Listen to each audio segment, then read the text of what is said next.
ꯌꯥꯝꯅ ꯊꯥꯖꯅꯤꯡ ꯑꯣꯏꯕ ꯃꯐꯝꯗꯒꯤ ꯐꯪꯕ ꯄꯥꯎ ꯈꯛꯇꯪ ꯌꯥꯝꯅ ꯂꯥꯏꯕꯛ ꯊꯤꯕ ꯑꯃꯁꯨꯡ ꯅꯨꯡꯉꯥꯏꯇꯕ ꯄꯥꯎ ꯑꯃ ꯃꯌꯥꯝꯅ ꯊꯝꯖꯒꯦ ꯌꯥꯝꯅ ꯂꯥꯏꯕꯛ ꯊꯤꯕ ꯊꯧꯗꯣꯛ ꯑꯃꯗ ꯅꯨꯄꯤ ꯃꯆꯥ ꯑꯃ ꯃꯍꯥꯛꯀ ꯈꯪꯅꯕ ꯅꯨꯄꯥ ꯑꯃꯅ ꯆꯦꯜꯂꯕ ꯃꯇꯨꯡꯗ ꯃꯀꯣꯛꯇ ꯅꯣꯡꯃꯩꯅ ꯀꯥꯞꯇꯨꯅ ꯍꯥꯠꯈ꯭ꯔꯦ ꯍꯥꯏꯔꯤ ꯑꯃꯁꯨꯡ ꯆꯦꯟꯅꯕ ꯅꯨꯄꯥ ꯑꯗꯨ ꯄꯨꯂꯤꯁꯇ ꯆꯪꯖꯈ꯭ꯔꯦ ꯍꯥꯏꯔꯤ ꯊꯧꯗꯣꯛ ꯑꯁꯤ ꯌꯥꯏꯉꯪꯄꯣꯛꯄꯤ ꯄꯨꯂꯤꯁ ꯁ꯭ꯇꯦꯁꯟꯅ ꯀꯣꯟꯕ ꯁꯥꯎꯕꯨꯡꯈꯣꯛꯇ ꯂꯩꯕ ꯕ꯭ꯔꯤꯛ ꯐꯤꯜ ꯑꯃꯗ ꯅꯨꯃꯤꯗꯥꯡ ꯄꯨꯡ 10 ꯇꯥꯔꯛꯄ ꯑꯗꯨꯋꯥꯏꯗ ꯊꯣꯛꯈꯤꯕꯅꯤ ꯊꯣꯛꯈꯤꯕ ꯊꯧꯗꯣꯛ ꯑꯗꯨꯗ ꯂꯩꯈꯤꯗ꯭ꯔꯕꯤ ꯅꯨꯄꯤ ꯃꯆꯥ ꯑꯗꯨꯒꯤ ꯃꯃꯤꯡꯅ ꯅꯤꯡꯊꯧꯖꯝ ꯂꯥꯟꯊꯣꯏꯕꯤ ꯏꯂꯤꯁ ꯏꯆꯦꯜꯆꯩ 22 ꯃꯄꯥꯒꯤ ꯃꯃꯤꯡ ꯑꯦꯟ ꯃꯅꯤ ꯕꯥꯃꯣꯟ ꯂꯩꯀꯥꯏ ꯍꯔꯤꯈꯥꯕꯣꯛ ꯃꯈꯣꯡꯗꯒꯤꯅꯤ ꯍꯥꯏꯔꯤ ꯑꯃꯁꯨꯡ ꯃꯍꯥꯛꯄꯨ ꯅꯣꯡꯃꯩꯅ ꯀꯥꯞꯇꯨꯅ ꯍꯥꯠꯂꯤꯕ ꯑꯗꯨꯅ ꯍꯒꯦꯝꯕꯝ ꯑꯁꯣꯛꯆꯩ 29 ꯑꯄꯣꯛꯄꯒꯤ ꯃꯃꯤꯡꯅ ꯀꯦꯅꯔꯟ ꯄꯣꯔꯣꯝꯄꯥꯠ ꯑꯍꯣꯡꯉꯥꯏ ꯂꯩꯀꯥꯏꯗꯒꯤꯅꯤꯁꯨ ꯍꯥꯏꯔꯤ ꯊꯧꯗꯣꯛ ꯑꯗꯨꯕꯨ ꯌꯥꯅꯤꯡꯗꯕ ꯐꯣꯡꯗꯣꯛꯇꯨꯅ ꯕꯥꯃꯣꯟ ꯂꯩꯀꯥꯏ ꯍꯔꯤꯈꯥꯕꯣꯛ ꯃꯈꯣꯡꯗ ꯂꯩꯀꯥꯏꯒꯤ ꯃꯤꯌꯥꯝꯅ ꯌꯥꯅꯤꯡꯗꯕ ꯋꯥꯀꯠ ꯃꯤꯐꯝ ꯑꯃꯁꯨ ꯆꯠꯊꯈ꯭ꯔꯦ ꯍꯥꯏꯔꯤ ꯊꯧꯗꯣꯛ ꯑꯗꯨꯒꯤ ꯃꯇꯥꯡꯗ ꯂꯩꯈꯤꯗ꯭ꯔꯕꯤ ꯅꯨꯄꯤ ꯃꯆꯥ ꯑꯁꯤꯒꯤ ꯑꯄꯣꯛꯄ ꯃꯄꯥꯅ ꯄꯥꯎꯃꯤꯁꯤꯡꯗ ꯐꯣꯡꯗꯣꯔꯛꯈꯤꯕꯗ ꯃꯍꯥꯛꯀꯤ ꯃꯆꯥꯅꯨꯄꯤ ꯑꯁꯤ ꯍꯧꯈꯤꯕ ꯃꯥꯔꯆꯀꯤ ꯇꯥꯡ 6ꯇ ꯅꯨꯃꯤꯗꯥꯡ ꯋꯥꯏꯔꯝꯗ ꯑꯁꯣꯛ ꯍꯥꯏꯔꯤꯕ ꯅꯨꯄꯥ ꯑꯁꯤꯒ ꯆꯠꯃꯤꯟꯅꯈꯤ ꯑꯗꯨꯕꯨ ꯌꯨꯝꯗ ꯍꯜꯂꯛꯇꯕꯗꯒꯤ ꯌꯨꯝꯒꯤ ꯃꯤꯑꯣꯏꯁꯤꯡꯅ ꯆꯦꯟ ꯆꯣꯡꯕꯁꯨ ꯑꯣꯏꯔꯝꯕ ꯌꯥꯏ ꯍꯥꯏꯗꯨꯅ ꯅꯣꯡꯉꯥꯜꯂꯝꯗꯥꯏ ꯐꯥꯎꯕ ꯅꯨꯄꯤ ꯍꯩꯗꯣꯛꯄ ꯂꯥꯛꯄ ꯉꯥꯏꯅꯈꯤ ꯊꯦꯡꯂꯕ ꯐꯥꯎꯕꯗ ꯍꯩꯗꯣꯛꯄ ꯂꯥꯛꯇꯕꯗꯒꯤ ꯃꯥꯔꯆꯀꯤ ꯇꯥꯡ 9 ꯅꯨꯃꯤꯗꯥꯡ ꯋꯥꯏꯔꯝꯗ ꯄꯣꯔꯣꯝꯄꯥꯠꯇ ꯂꯩꯕ ꯋꯨꯃꯦꯟ ꯄꯤꯁꯇ ꯃꯤꯁꯤꯡ ꯔꯤꯄꯣꯔꯠ ꯑꯃ ꯄꯤꯈꯤ ꯃꯗꯨꯒꯤ ꯃꯈꯥ ꯇꯥꯔꯛꯄꯗ ꯅꯨꯄꯥ ꯃꯌꯨꯝꯒꯤ ꯃꯤꯑꯣꯏꯁꯤꯡ ꯄꯨꯂꯤꯁ ꯁ꯭ꯇꯦꯁꯟꯗ ꯀꯧꯗꯨꯅ ꯋꯥꯈꯜ ꯇꯝꯃꯤꯟꯅꯈꯤ ꯑꯗꯨꯕꯨ ꯑꯁꯣꯛꯀꯤ ꯑꯄꯣꯛꯄ ꯅꯔꯅ ꯀꯣꯟꯅ ꯂꯥꯛꯀꯦ ꯍꯥꯏꯔꯝꯂꯒ ꯆꯦ ꯑꯗꯨ ꯈꯨꯌꯦꯛ ꯑꯃꯠꯇ ꯄꯤꯔꯝꯗꯅ ꯃꯐꯝ ꯑꯗꯨ ꯊꯥꯗꯣꯛꯇꯨꯅ ꯆꯠꯈꯤꯕꯗꯒꯤ ꯍꯜꯂꯛꯈꯤꯗꯕꯅꯤ ꯑꯗꯨꯒ ꯉꯔꯥꯡ ꯅꯣꯡꯌꯥꯏ ꯃꯇꯨꯡ ꯃꯤꯅꯠ 40 ꯔꯣꯝ ꯆꯠꯄ ꯃꯇꯝꯗ ꯂꯥꯟꯊꯣꯏꯕꯤ ꯁꯤꯔꯦ ꯃꯍꯥꯛꯀꯤ ꯊꯋꯥꯏ ꯌꯥꯎꯗ꯭ꯔꯕ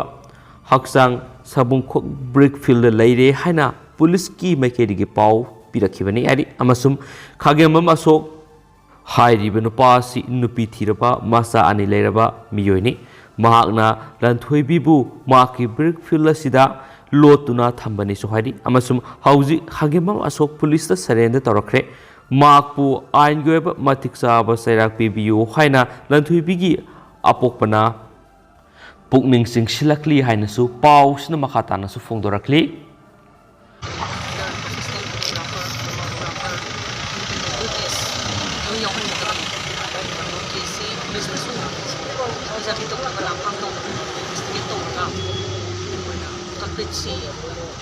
ꯃꯁꯥꯒꯤ ꯃꯌꯨꯝꯗꯒꯤ ꯇꯥꯡꯊꯣꯛꯄꯒꯤ ꯃꯁꯛꯇꯨꯗ ꯇꯥꯡ 12ꯗ ꯁꯤꯅ ꯐꯪꯕ ꯑꯁꯤꯕꯨ ꯃꯌꯨꯝꯗꯁꯨ ꯅꯨꯄꯤ ꯃꯌꯨꯝꯗꯁꯨ ꯍꯥꯏꯗꯣꯛꯄꯁꯨ ꯂꯥꯛꯑꯝꯗꯦ ꯃꯆꯥꯅꯨꯄꯥꯅ ꯅꯨꯄꯤꯗꯨ ꯄꯨꯔ ꯂꯥꯛꯑꯦ ꯍꯥꯏꯇꯥꯔꯒꯗꯤ ꯑꯩꯈꯣꯏꯒꯤ ꯆꯠꯅꯕꯤꯒꯤ ꯃꯇꯨꯡ ꯏꯟꯅ ꯅꯨꯄꯤ ꯃꯌꯨꯝꯗ ꯍꯥꯏꯗꯣꯛꯄ ꯂꯥꯛꯀꯗꯕꯅꯤ ꯍꯥꯏꯗꯣꯛꯄꯁꯨ ꯂꯥꯛꯇꯕ ꯅꯨꯄꯤꯁꯤ ꯐꯥꯔꯒ ꯊꯝꯃꯒ ꯁꯤꯔꯒ ꯍꯥꯠꯇꯣꯛꯑꯒ ꯃꯁꯥꯒꯤ ꯃꯌꯨꯝꯗ ꯃꯥꯅ ꯂꯩꯔꯤꯕꯗꯨꯗ ꯍꯥꯠꯇꯣꯛꯑꯒ ꯊꯥꯗꯣꯔꯛꯄ ꯑꯁꯤꯕꯨ ꯀꯗꯥꯏꯗ ꯃꯅꯤꯄꯨꯔꯒꯤ ꯑꯁꯤ ꯂꯩꯔꯤꯕ ꯑꯩꯈꯣꯏꯒꯤ ꯆꯠꯅꯔꯣꯜꯁꯤꯗ ꯀꯔꯝꯕ ꯇꯥꯡꯀꯛꯇ ꯁꯨꯃꯥꯏꯅ ꯊꯣꯛꯄꯁꯤ ꯌꯥꯎꯕꯒꯦ ꯑꯗꯨꯅ ꯃꯁꯤ ꯈ꯭ꯋꯥꯏꯗꯒꯤ ꯑꯀꯟꯕ ꯄꯤꯒꯗꯕꯅꯤ ꯆꯩꯔꯥꯛ ꯄꯤꯒꯗꯕꯅꯤ ꯃꯤꯌꯥꯝꯁꯤꯗ ꯑꯩꯈꯣꯏꯅ ꯇꯝꯕꯤꯒꯗꯕꯁꯤ ꯅꯨꯄꯤꯁꯤ ꯁꯨꯃꯥꯏꯅ ꯈꯨꯠꯂꯥꯏ ꯑꯣꯏꯅ ꯁꯤꯖꯤꯟꯅꯔꯒ ꯅꯨꯄꯥꯒꯤ ꯂꯥꯡꯗ ꯄꯨꯔꯒ ꯅꯨꯄꯥꯁꯤ ꯂꯥꯏꯅ ꯅꯥꯊꯣꯛꯑꯦ ꯍꯥꯏꯕꯁꯤ ꯌꯥꯗꯦ ꯍꯥꯏꯕꯁꯤ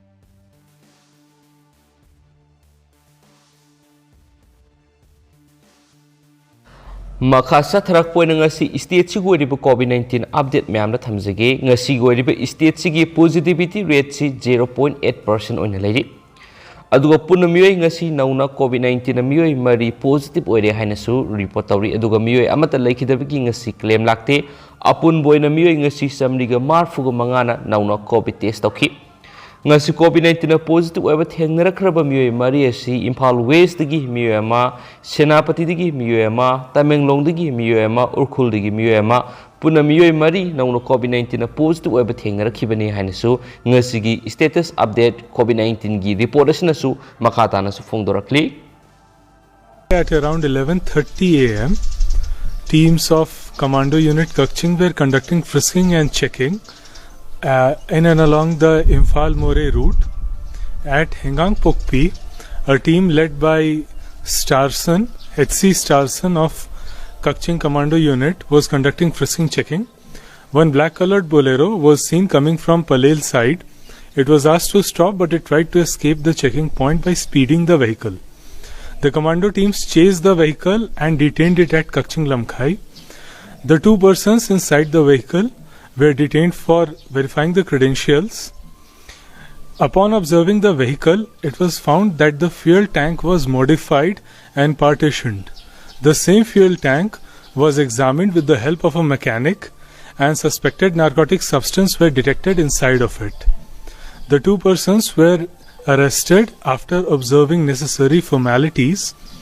Upon weighing, the suspected narcotics were found to be 1.058 kgs of suspected heroin number 4 powder packed into 55 soap cases and 1 transparent polythene bag, and 3 bundles suspected to have WY tablets weighing a total of 3.366 kilograms. The seized narcotics are being seized along with the vehicle, and the arrested persons along with the seized items will be handed over to Kakching police station for further necessary action. I take this opportunity to appreciate and commend the commendable work done by H.C. Starson and S.I.L. Rocky Singh, as well as Constable Yumnam Ayingbi Devi of Commando Unit, whose dedication and hard work has made this seizure